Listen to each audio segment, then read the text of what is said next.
Sir, May I start? Right. Conrad, Gateway Pundit. What are your thoughts on potential temporary passes for illegal alien farm workers, hotel workers? I mean, is there a plan to go after them later?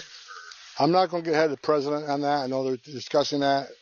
I'm part of those discussions, but I'm not going to get ahead of the president. We'll see what they come up with. Mr. Homan, last week I arrested 11 Iranians passed through border during Biden administration. One of them was a sniper for Iranian army. The other one was, while he was arrested, he had firearms on him. Given the fact that the Iranian American community are feeling threatened by the regime from Iran, can you confirm that there will be further crackdown on illegal Iranians who pass the border during Biden administration? Oh, so far there's over 200 arrests of Iranian nationals. And again, President Trump committed from day one, the priority is going to be public safety threats and national security threats. So we've been on this since January 20th. We didn't wait for the Iran conflict to happen. We've been working this, but we put our foot on the gas after what happened in Iran a couple weeks ago. We're going to identify the national security threats. It's just not ICE. It's FBI. It's Department of Justice and the intelligence community. We're focusing on national security threats, not just Iranians and others. And that's exactly what we're doing. We're keeping President Trump's promise. That's what we were prioritizing. There's widespread fear among. If you're in the country legally, you should be concerned. It's not okay to be in the country illegally. If you're a national security threat, you should be worried. We're looking for you. But there's widespread fear among Iranian Americans that some sleeper cells have moved into the United States during the Biden administration. What do you know about so-called sleeper cells? All Americans should be concerned about sleeper cells. Look, under the Biden administration, you open the border. We got over 2 million known gotaways. That's not a guess. Over 2 million people we know based on video, drone traffic, sensor traffic across the border. They paid more to get away. We know who they are, where they came from, where they are now, why they're here, right? So why do 2 million people pay more to get away? You pay the cartel amount of money to get to the border, turn yourself in a green uniform, right? Or you pay more to get to New York, Chicago, and not be arrested. Why? Why didn't they pay less to get a free airline ticket to the city of their choice, a free hotel room, 3 meals a day, free medical care, and work authorization in a few months? Why did 2 million people not take advantage of the free giveaway program, pay more to get away? So are you saying that because they didn't want to be vetted, they didn't want to be fingerprinted. They could be the ones that are trafficking in fentanyl. They could be ones trafficking women and children, and they can be national security threats. Sir? I said from day one, the Biden administration, I said for 4 years while he was president, when they opened the border up, they created the biggest national security vulnerability we've ever seen.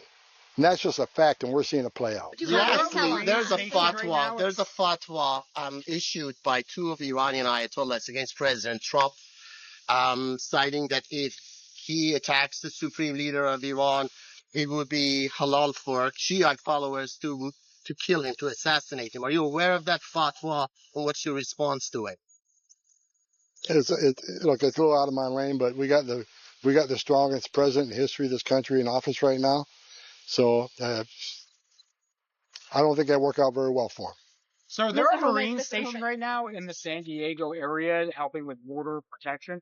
If encounters have dropped as dramatically as we know that we've seen the numbers drop, why is it necessary for a Marine presence to be there near the San Diego border? Because it's a national security issue right now. I think we all recognize the national security temperature right now is at a high level. We're going to take every opportunity we can to secure that border and make sure we don't do what Biden administration did and let the gotaways. Let me give you, for example, having those resources on the border now, on an average day under Biden administration, we had 1,800 gotaways that we knew of, that we counted in 1,800. You know what they were today?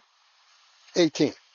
So we got that border locked down. So then why is it necessary for the Marine presence to be there in addition to the regular border? So there's less gotaways. The more resources we have, the more people we stop from coming in the country.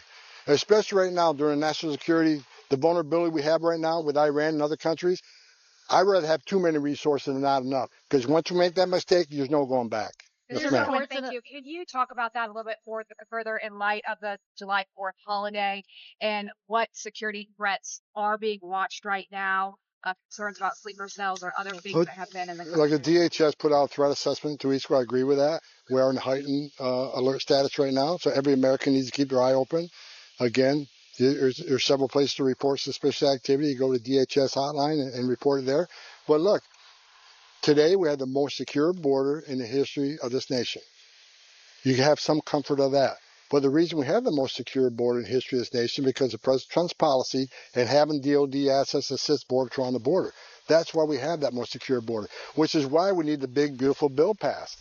Because that puts more Border Patrol agents on the border, maybe relieve DOD assets. That puts more ICE agents on the streets of this country to arrest more public safety threats and national security threats. I looked at numbers this morning.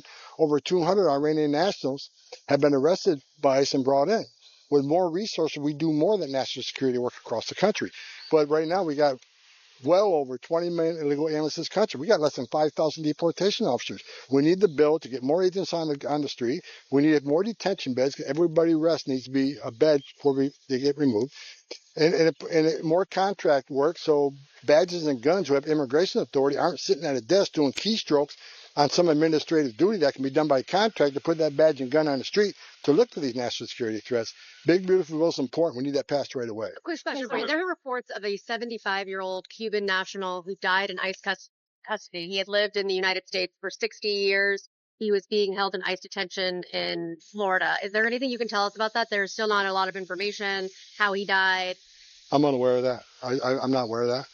I mean, people die in ICE custody. People die in county jails. People die in state prisons. I mean, if you look at, when I was ICE director and we drilled down that, the question should be how many lives does ICE save? Because when they go in detention, we find many with diseases and stuff that we deal with right away to prevent death. So I'm not aware of that specific case, but I'll say this. People can argue with me all they want, but the facts are the facts. I think that politicians in New Jersey found this out, that we have the highest detention standards in the industry. I'll compare an ICE detention facility against any state prison, against any federal facility. I'll go head to head with any of them. You go to ICE.gov and look at our detention standards. It's the highest detention standards in the industry at a very expensive cost to the taxpayers. So, people say, oh, the detention standards are horrendous. Go look for yourself, then come back and talk to me. I mean, when we talked about the facility that the congressman tried to get into up in New Jersey, Delaney Hall, once they got in there, what did they find out? Detention standards are outstanding. Probably the cleanest facility in that entire state. Again, I'll put our detention standards against anybody. So we'll follow up on that. When the big beautiful bill does pass, how do you expect that to impact the number of deportations per day? Will it be 2-fold, 3-fold? Vastly increase. Depends how quick we get more resources on, how quick we get the contractors on, how quick we bring the beds on. I mean, Governor DeSantis, I give him credit. We got the facility he's putting up in Florida. We'll be filling those beds as quick as we can because we need more beds. I mean, I looked at this morning. I think we got like 1,700 empty beds. We'll fill them in 2 days. So we need more beds. That bill is going to let us sign contracts that are pending for more beds. We don't have the funding to do it. Once that bill passes and the money comes to the Department of Homeland Security, we can sign some of this contract and get more beds right away. And on the big, beautiful bill, Mr. Homan, if you don't mind, thank you so much for doing this in this heat with us. We know that President Trump is visiting Alligator Alcatraz Farm, Florida. Can you tell us more about what message you send and how it relates to administration push right now with a big, beautiful bill? We're going to force the immigration law. Despite all the rhetoric out there against ICE and the men and women who are doing this job, we're going to be out doing their job. We're going to be doing our job. We're going to arrest every public safety threat and national security threat we can find. And when we do that, we need a bed. Governor DeSantis is coming forth with a couple thousand beds. I applaud him for doing it. And it's a pretty good cost, too, if you look at the total cost of that bill. Money that used to go to NGOs, put somebody in the hotel room at $500 a night, will help fund these facilities. And here's what you need to know that no one talks about. Facilities that we contract through, like the Governor DeSantis facility, when you're in an ICE contract facility, you get a hearing and a judge within 40 days. But under the Biden administration, they put them in custody of an NGO, put them in a hotel room at $500 a night because they know doing that would push your hearing out 3, 5, 7 years because immigration judges prioritize those in detention. So they play the long game. Let's leave thousands of empty ICE beds already paid for. Let's leave them empty. Let's give these people to NGOs. That pushes a hearing out 3, 5, 7 years. What happens then? Whether hoping happens then, there's a Democratic administration that awards amnesty to millions of people. That's not going to happen. We're going to force the laws in this country. People are going to get hearings quicker. And if anybody goes and look at EOIR website, Immigration Court website, here's what the message no one gets across. You can claim asylum in this country. If you go the last 10 years of Immigration Court data, nearly 9 out of 10 people who claim asylum get an order removal because they simply don't qualify for asylum. They're not escaping fear and persecution from the homeland because of race, religion, political affiliation. They're coming here for a better life, and I get that. But that's not asylum. We're enforcing laws, and the great success we're having proves you enforce the law, you can secure the border. You enforce the law, you can make this country safe again. That's what we're doing. Are there going to be more military deployments, sir? Any more on the border?